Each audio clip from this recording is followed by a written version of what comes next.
Across the front here, we have the full Monetary Policy Committee team here in person today, which is great. Thank you for all of your support, Caroline, Peter, Bob, and Christian as well. So thank you very much. So we're here to talk about our monetary policy statement, and as you can see, the committee decided today to increase the official cash rate from 3.5% to 4.25%, so a 75 basis point increase. The committee agreed that the OCR needs to reach a higher level and sooner than previously indicated to ensure that inflation returns to within its target range over the medium term. Core consumer price inflation remains too high, employment is beyond its maximum sustainable level, and near-term inflation expectations have risen. So this is quite a heightened inflation environment. Internationally, global consumer price inflation is broad-based and also remains heightened. Food and energy prices and consistent core inflation have combined to create a very high headline inflation in many of our trading partners. Central banks are tightening monetary conditions, as are we, in an effort to slow spending and reduce this inflation pressure. The ongoing slowdown anticipated in global growth will affect New Zealand's economic activity through financial and trade channels, and also impacting on people's confidence given the global uncertainty. In New Zealand to date, household spending has remained very resilient, especially considering the rise in debt servicing costs, the fall in house prices and the low levels of recorded consumer confidence. Supporting this robust spending, employment levels are high and income growth and household savings have been further supporting spending capability. The rebound in tourism is also supporting domestic demand. However, the productive capacity of the economy is being constrained, in particular by broad-based labour shortages, and wage pressures are evident in the economy. Aggregate demand continues to outstrip New Zealand's capacity to supply goods and services. There are a range of indicators highlighting that this is contributing to a broad base of inflation pressures. Subsequently, the committee members agreed that monetary conditions need to tighten further so as to be confident that we have sufficient restraint on spending to bring inflation back to that 1 and 3% target range. I want to assure you the committee remains resolute in achieving our monetary policy remit. Thank you for listening, and the floor is open for questions.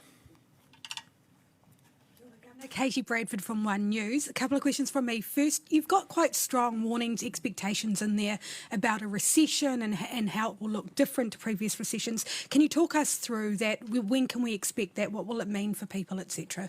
Yes, thank you, Katie. What we're highlighting here is that inflation is no one's friend, and in order to rid the country of inflation, we need to reduce spending levels. That means that we will have a period of negative GDP growth, we think to the tune of around 1% of GDP. So in that sense, it's a shallow period. And at the moment, we're saying that's around the second half of next year. I will say that the timing is always extremely difficult, on timing of quarterly growth rates. So our best estimate at the moment is spending to reduce sufficiently where we have a negative growth rate for a couple of quarters. It's important to put that in perspective. The level of economic activity remains high.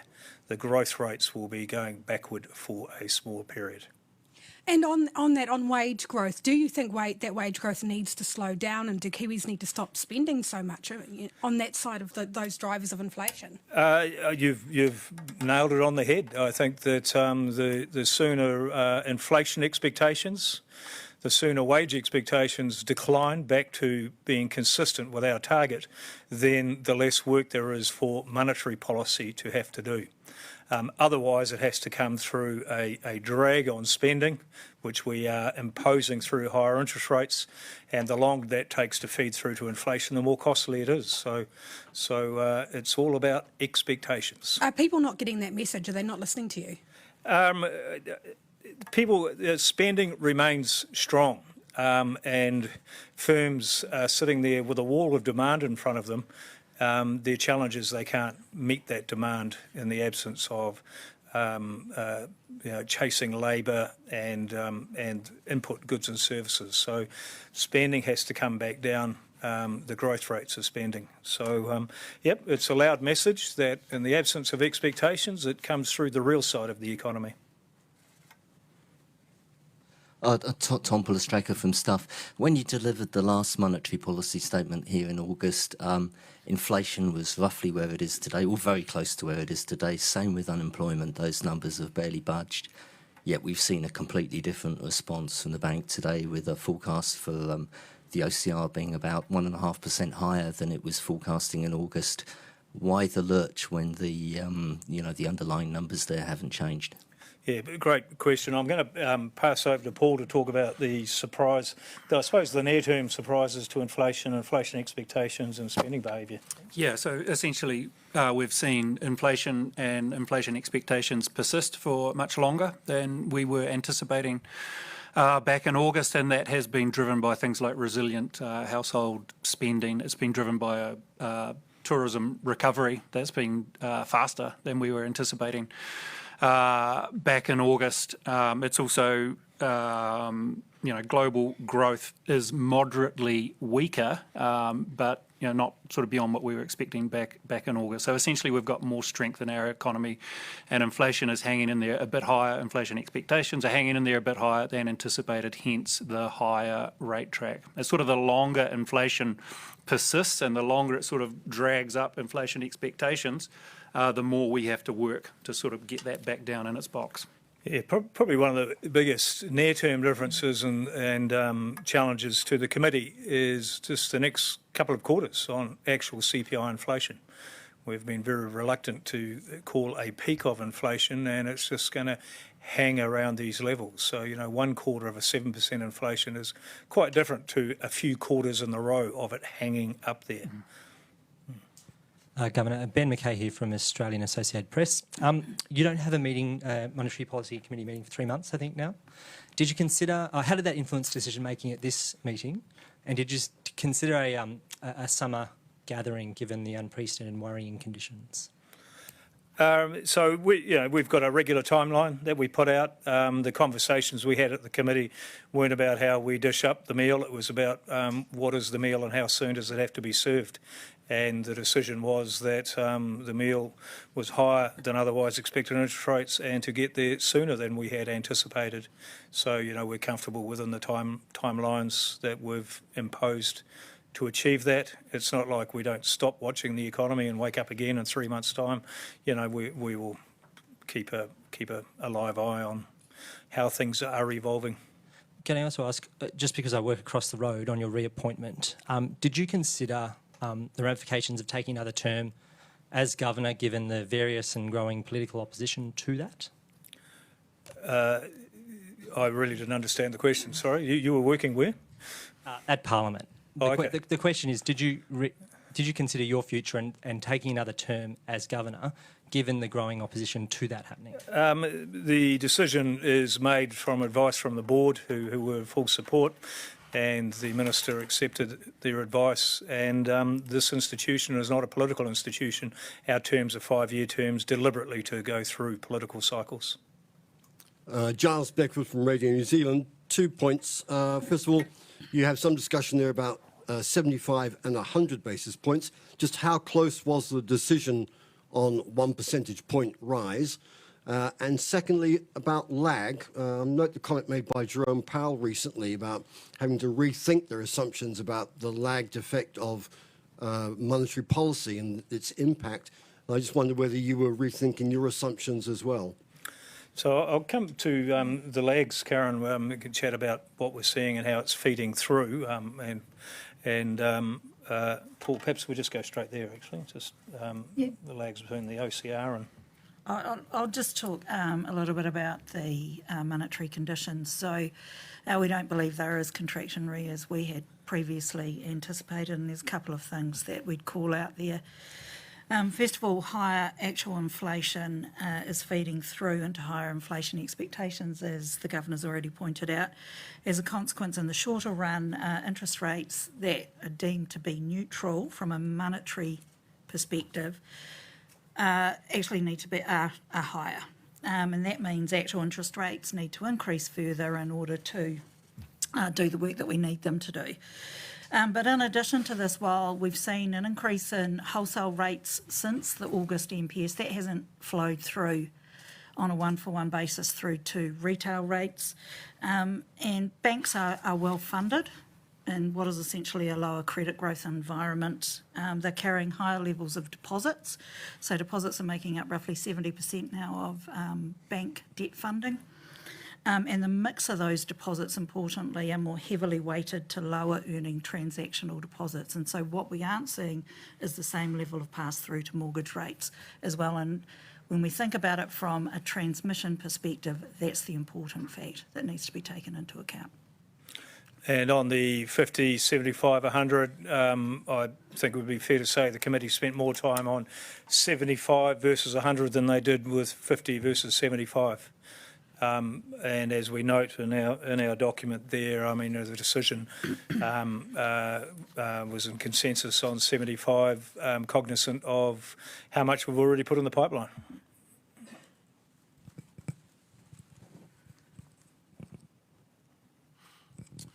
Here's Eric Frickberg from Good Returns. Just about fiscal policy, there's a line here that says members viewed the risks to inflation pressure from fiscal policies as skewed to the upside, given the ongoing real demand for services. So skewed to the upside means what? That it's kind of tipped to the upside. Yeah, but I'm not quite sure what that means. How? It means that it's likely to lead to higher inflation rather than lower inflation pressures over the period that we're interested in. So just a quick step back, we accept the fiscal position as per budget statements. HIFU's, in fact it was a BFU, wasn't it? Getting my FUs. We accept the forecast budget, we put it into our own macro environment, and then we also talk about the balance of risks. It is very clear that the demand for government services remains high and will remain high. That is a global phenomenon at the moment. The cost of providing those services rises with inflation, as it does for everyone else. So to maintain the same real level of services, there is upward pressure on government spending, without doubt.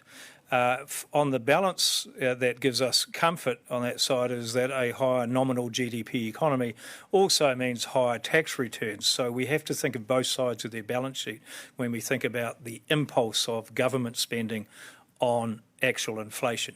So we're saying there's a central view and there's the risks are more balanced to the upside of them having to spend more, not less, than projected. But meaning that them spending more because of the social need means there's more emphasis upwards to just more government spending. Inflation. Just more government spending. Generally. Yeah. Yes. More government spending. The risk. Okay. Could one infer from this then that the, I guess, level of social problems in New Zealand means that you've got to have slightly higher government spending than would be ideal, and therefore you have to have a little bit more inflation? That's not what we infer. We're just simply saying here is a government budget balance. Since that's been put out, we've had more inflation. To achieve that same level of services, it's likely to cost more, hence there's upside. On the other side of it, there's likely to be more revenue. It's the net difference that matters for us. It's no social comment.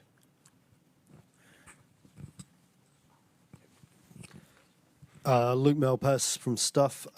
Governor, this is the not sure which number statement where you've said that we're beyond maximum sustainable employment at the moment. Is the bank putting a number on that? How are you assessing that? What would you like to see the employment rate get back to that you would think it was, because it's sort of more sustainable in the current circumstance? I'll talk about the extreme level we're at and let Paul warm up around the long and complicated story of there is no single number, which we talk about at length in the document for those who want to read the document. And, at the moment we are hitting record levels of employment engagement, participation, record levels of actual employment, record survey levels of labour being the constraint on productive capacity. So in every place, it's labour is the scarcity in the economy. So that there suggests, and people, the churn on the labour market is incredibly high. People in the same jobs are getting paid more or less the same, but people are changing employers or jobs to get higher wages. So there's a huge competition in the market that can add to inflationary pressures if it's not matched by productivity gains with it. So, the level of employment is putting upward pressure on inflation at the moment. It would be inconsistent with low and stable inflation. Yeah, I think the Governor's answered the question. Like there is no one number that summarises maximum sustainable employment. The labour market it's a very nebulous sort of concept. MSE, we don't target it, we support it, is what's in our mandate there, as opposed to inflation, which is a single number that we can target. So we look at a broad range of indicators of where the labour market's at to get a sense of where it sits relative to this concept of maximum sustainable employment. And as the Governor said, it's pretty clear across all of those indicators that the labour market is beyond maximum sustainable employment currently. There's a wonderful table there on in the document that highlights a dozen or so indicators, and you'll see all of them are at or near record levels of stretch. Just going back to Eric's question, I just want to really clarify it around the government spending. Do you think that the spending, or is government spending at the moment, inflationary or too inflationary? And where is the balance at the moment, do you think, between the domestic and global drivers of inflation? I'll answer the latter first. On the domestic and global, it's about half-half in that sense. Food and energy prices, the imported costs are contributing to about half to total inflation at the moment in New Zealand. And then half of it is coming from our own domestic homegrown pricing pressures, with firms raising prices for whatever their services or products are. So, an even balance. That's quite important when you're looking internationally. The highest inflation countries in the world are very impacted by the food and energy. We're middle of the pack for that one, but we've got too much homegrown inflation to add to it on the way. The other part of the question, if you can recall what it was? Around government spending. Is that government spending inflationary, too inflationary? Yeah, the fiscal impulse has been... Well, the government calculates that, so we don't. But I think there's a graph in the document showing that it has been pretty flat as far as government consumption goes, which is what we feed into our macro model. So it hasn't changed a great deal since the August projection. But we'll just say all other things unchanged, which they never are.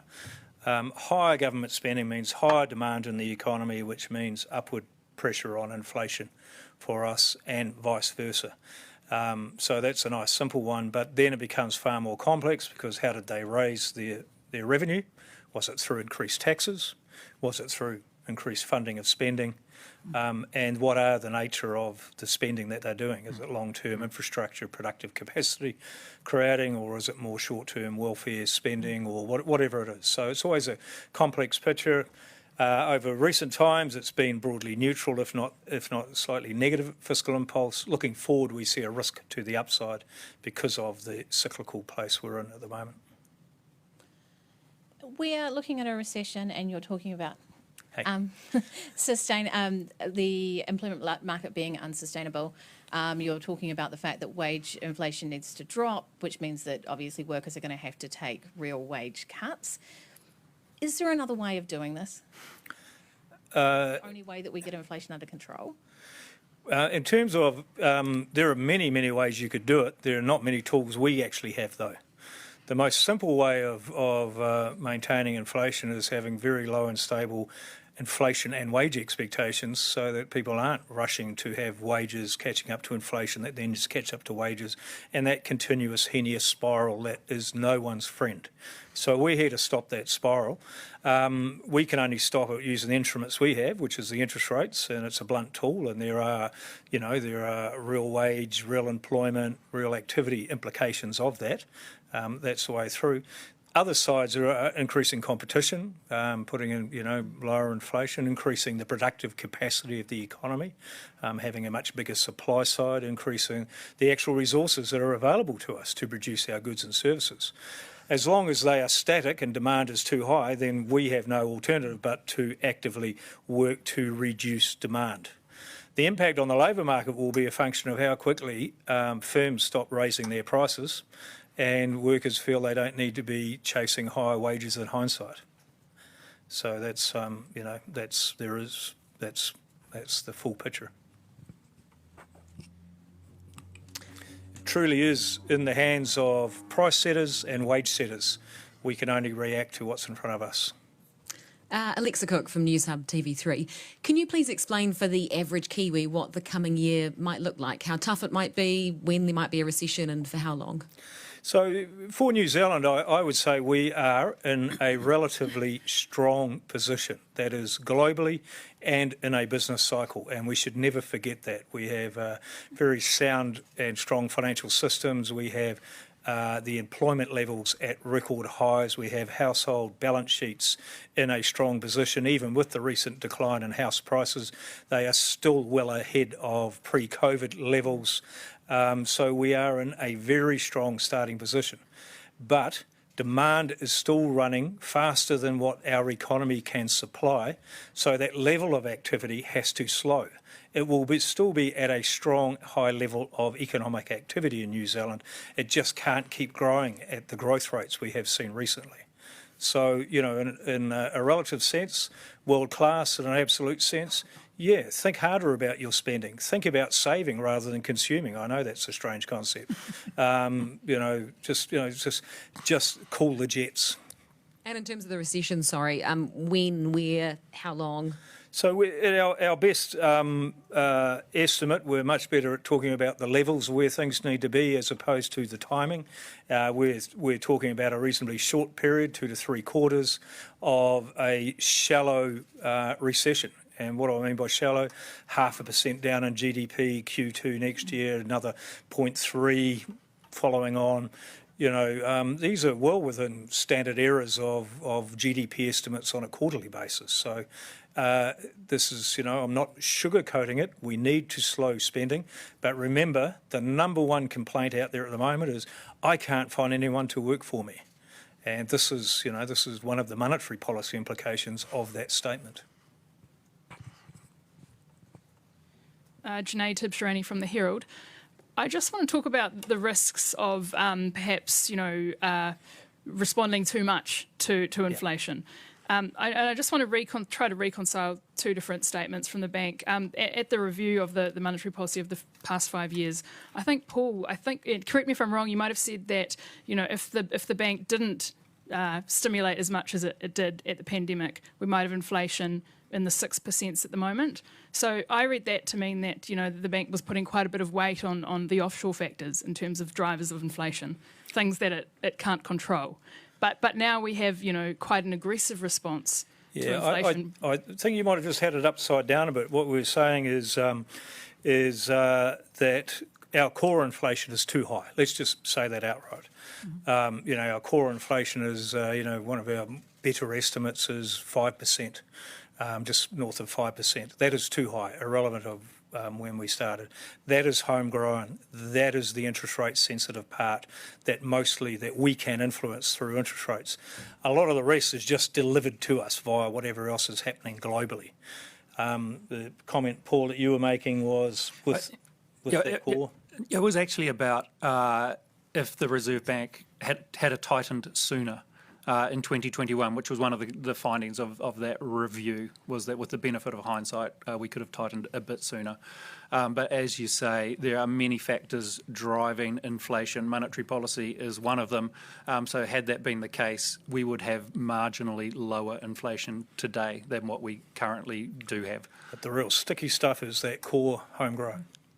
Okay, so you're quite confident that there is, so much demand in the economy relative to supply that we need to sort of whack the economy as hard as it's looking like will be the case?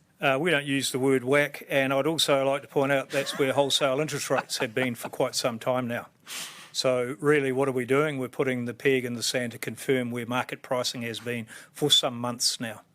Okay, and just on government spending, do you believe that the government needs to,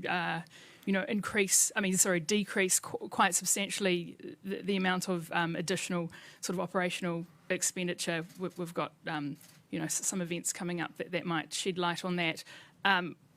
Or are the levels okay at the moment, just given, as you say, the cost of everything's going up, so it's taking more money to deliver the same level of service? I would want, and I certainly believe, all members of Parliament, not just those in government, truly understand the implications for monetary policy with any fiscal policy decision. Those fiscal policy decisions are theirs to make, not ours. And we just have to be recipients, as I mentioned, that all other things unchanged, higher spending, more work for us, but then you have to work out that complication. Globally, this is, we are far from unique. Globally, the phrases have been targeted, tailored and temporary when they're talking about additional fiscal policies, if any are needed, to support households through whatever particular domestic strife that various economies are finding out. So targeted to households or people who most need it, tailored to the particular concern, and temporary. Now, easy to say, extremely difficult to do with fiscal policy. But the decisions are from elected officials, not us. Rebecca Howard from Business Desk. I just wondered how the end of the funding for lending program fits into all this. I've seen comments from, I think it was Kiwi Bank, saying that they thought the end of the program was equivalent to roughly a 25 basis point rate hike. So did that figure in at all to your opting for 75 instead of 100? So really importantly, we take all of that into account when we set our interest rates. I would hate to think the Reserve Bank is surprised at the ending of its own program, so I wouldn't put it past us. But that's factored into where we are.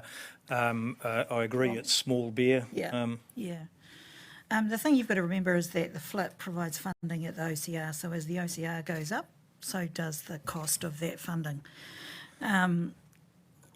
Compared to wholesale markets, it is comparatively cheaper. There's no doubt, but you've got to remember it represents only circa 2% of total bank funding, and so it is very marginal in terms of the level of stimulus it offers in. Actually, we have incorporated roughly 5 basis points into our OCR level and track. So that was circa, not 30. Yeah. Yes. Mostly because the committee agreed that we can observe and continue to wait. 75 is a big move. We're back again soon. It's not like we have to walk away, so it felt sufficient. Bernard Hickey from the Kaka and interest.co.nz. Governor, could you talk about how much of a factor profit margin increases have been in the inflation story relative to wages? I don't want to drag out.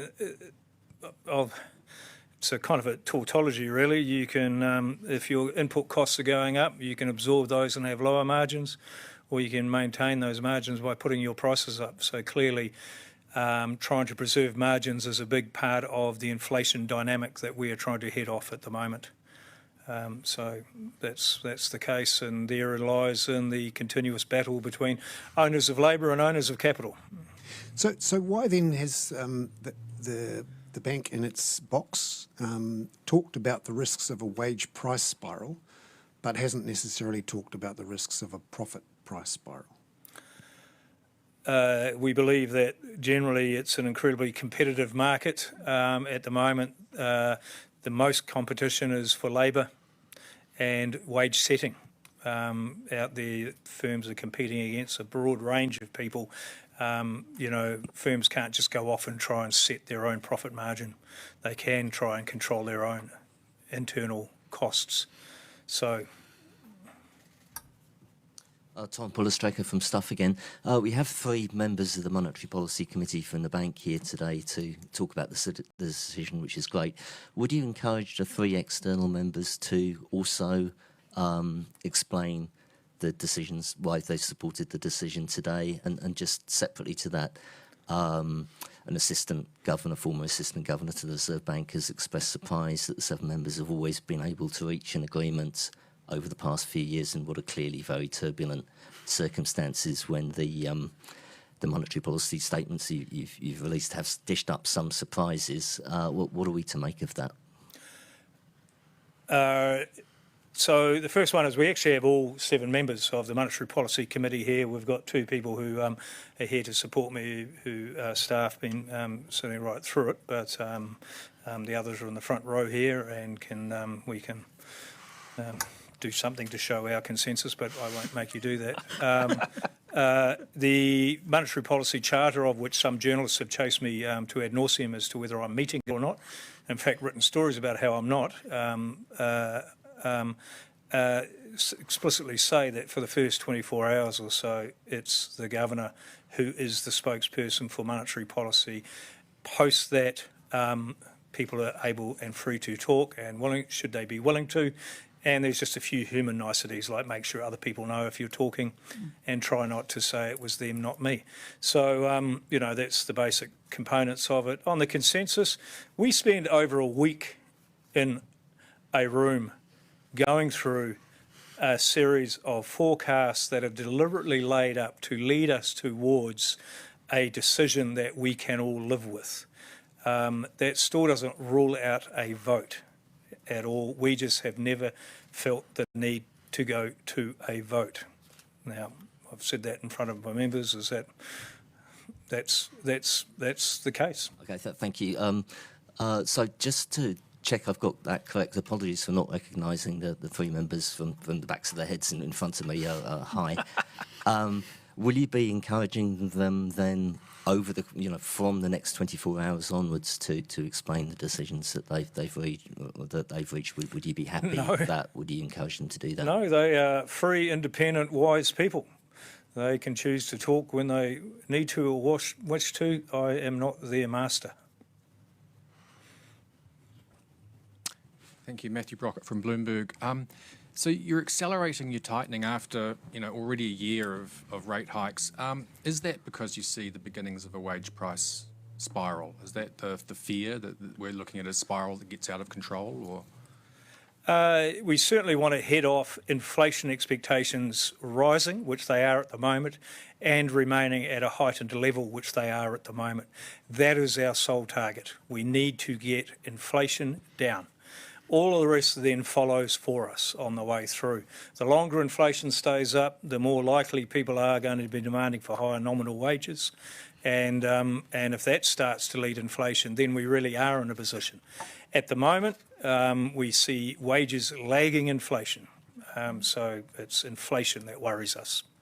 So given that you've had to recalculate and recalibrate at this late stage of what was described as a pretty advanced tightening cycle, and you're saying you're committed to meeting your inflation objectives, does that mean you'll do whatever it takes, that you will drive the economy into a deeper recession if necessary to get inflation? You're talking tough. Of course we're going to try to meet our remit, and we want to do it with all of our remit, without creating unnecessary volatility in output interest rates and the exchange rate, and using the horizon that matters to us. We are mature in our tightening cycle. February, March, April next year, according to our projections, is a lot closer than the beginning of the tightening cycle. So as you can see, we are there, and you should also, I know you understand as well, we started from a position of well below any sense of neutral. So you had to go a long way just to get to the start line, and we'll be going a long way quickly. What have we been finding? New shocks keep arriving. The world just doesn't stop and let us catch up, and the new shocks that have been arriving, the Russia's Ukraine, the food, the energy, the weather price shocks, and now the incredible labour shortages. So, we have to keep adjusting, adopting, but we are, well down the path of the tightening cycle. And just a final one, do you have some assessment of where this new higher level of the neutral interest rate is? We provide a projection for you in this document. I haven't had time to read it yet. Yeah, I'm sorry about that. Off the back of that, perhaps, what are the risks to the housing market with these outsized rate hikes? Your forecasts don't show much of a deterioration in house prices despite today's changes in interest rate projections. Yeah, we have I think our guesstimate, and I put it up there because we'll remind the audience we don't target house prices. Our guesstimate based on what we're seeing is that house prices would have fallen 20% from their peak in November to their trough in... Trough is mid next year would be the trough. For the full 20%. And I think we're 11% down, Rebecca. Sorry, we are I'm really bringing the audience today. 11.4% down. So From the peak accuracy of that 20, we're slightly over halfway on that journey of house prices. One to go. Yep. You've got 125 basis points priced in as far as the track goes. To the OCR at 5.5. Could we see another 75 basis point move in February? How quickly do we need to get to 5.5? Yeah, so we're very eager to get to a position where we can watch, worry and wait, and we can feel confident that inflation will be worn down. Inflation is no one's friend. And so, we want to get there sooner. That's why you're seeing quite a steep forward path for the official cash rate. Likewise, options are valuable. We will revisit the data come February. So that's the nature of this challenge. So I want to thank you all very, very much. And I'm sorry, you've got hands up too. If we just make them quick. Thank you. I'm Janae again from the Herald.